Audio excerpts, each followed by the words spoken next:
Alright, hey guys. I didn't really know what was easiest to show. Originally, I was doing video at my gig, and I didn't feel like it was really the best way to capture everything. So I have a demo of the Mixer UI that I use, and I thought I would just kind of go over quickly what I use in the program and kind of demonstrate it a little bit more in depth. There's not a whole lot that we use from a DJ perspective, but if I note on the things that do matter, I feel like this might quick start a lot of people.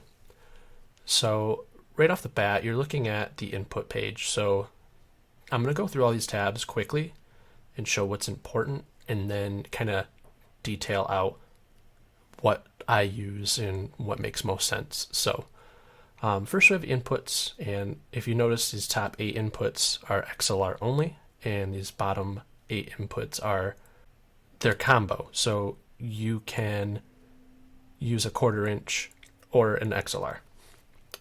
If you are trying to start fresh and add your inputs, my best suggestion would be to just start with the library. Now I'm going to click this, and it won't show anything because this, again, is a demo.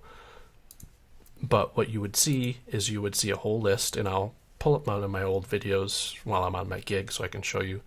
But you'll see an entire list of things like drums, guitar, vocal, etc. And once you pick that, it assigns what's called like a quick start to that input.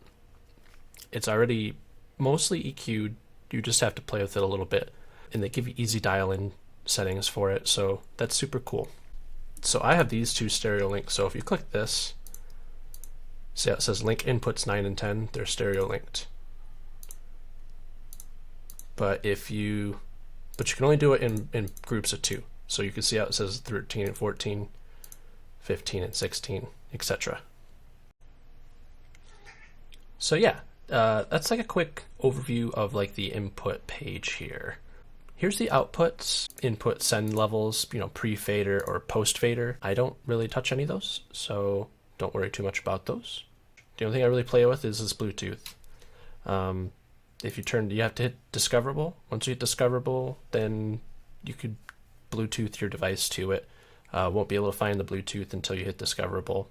So again, really not a whole lot.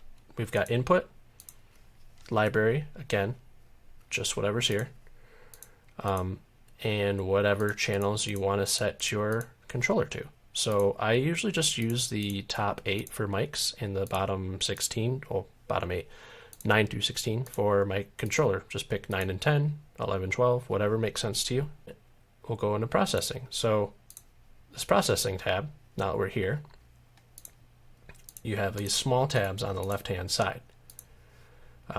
Let's start here. So this is your input. So of course you can rename anything in here from the config tab. So you can see right here, name and color. You can give it a color. Call it Vox, for vocal. And then over here, you'll see it says Vox. But you can definitely EQ whatever input you've got going on. My recommendation, again, unless you don't really know a whole lot about EQ, just use the quick vocal and dial it out that way, low, mid, high, and should be pretty good. The sends are important, so if you are using any sort of auxiliary output, so say you have a subwoofer on maybe line 1 and 2, just make sure that you're not sending your vocal mic to your sub, because that's literally the frequency you don't want. So, but if it's your controller, go to inputs 9 and 16, click your send, and turn it on for your controller. So this is useful if you have like a satellite speaker. You can set the output, all the way, or you could dial it back, depending on how you're running your volume. Again, you can see this is the fader, so to speak, for that specific channel for mic. So for example, if this was my controller, and I'm going to go back in here and I'm going to stereo link these two together, and I'm going to call this Rev 7 because that's what I have. And now you can see 9 and 10 are stereo linked. These are in yellow, they say Rev 7. So just set both of these to 0, because that's where they should be. You should not have to add any gain. When you play with your vocal mic, you're going to have to set gain. Mine runs, I'll be honest, pretty close to 30. That's with a Shure. So what I would do is I would start low and just add it until you get to where your level is just around 0.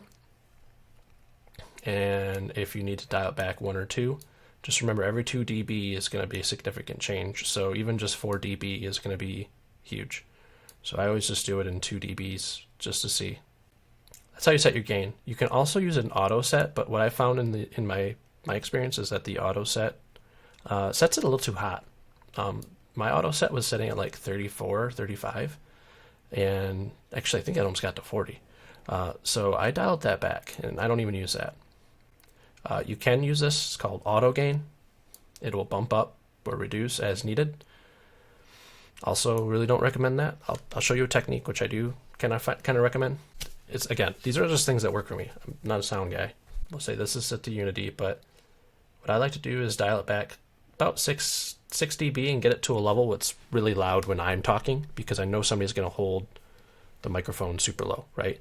So if I keep the microphone pretty hot to where it's very good and loud at minus 6 dB, if somebody's a little quiet, I can boost them just a little bit. I have that room. So something to think about. Processing, again, the only thing I really ever touch, aside from sends, so keep this in mind, this is Bluetooth, so if maybe you want to send your Bluetooth to another speaker, you just tell it which auxiliary output you want to be able to send to. Just for example, let's go back to config and we'll set up something on output 1. Let's call it let's call 1 and 2 sub, just for sake of example. And let's call this output 6 here. I guess you can only do video. And then we'll just say 3 is Everse. I'm going to call Everse our satellite speaker. So now if I go to processing and click the outputs tab, you can see sub set to 0, 0. And again, this is the level fader, so every fader shows up underneath in the processing, so you can adjust that. So if I send this to nothing, if I go to fader, it's set to off. You see that? But if I bring this up to 0, it's back to 0. So it's just a quick fader. You don't have to go in the fader tab to do everything. Let's click sends. Let's send that to just our Everse, because in my opinion, the way I run my Bluetooth, I don't want to send it through my sub. It's just, it's not a good idea. But maybe you want to give the videographer, a certain amount of volume. Maybe you need to dial it back for him. This is completely up to you, how you want to run it, but it's just showing you how it works. And there's also a trim. So if you need to add more gain because it's not loud enough, you can trim it, just like you would on your controller. So right now we are sending to the videographer and the Everse, but let's just say we're just doing satellite speaker sends, so that's it. All right, and then the last thing, it really matters. So maybe you want to EQ. You can EQ by just the outputs. Or I don't do a whole lot here because I don't really have a whole lot that I care to do with it, because I run my speakers mostly flat and just tweak from there. But you can come in here and you can kind of scoop it just a little bit, boost that, dial that back in.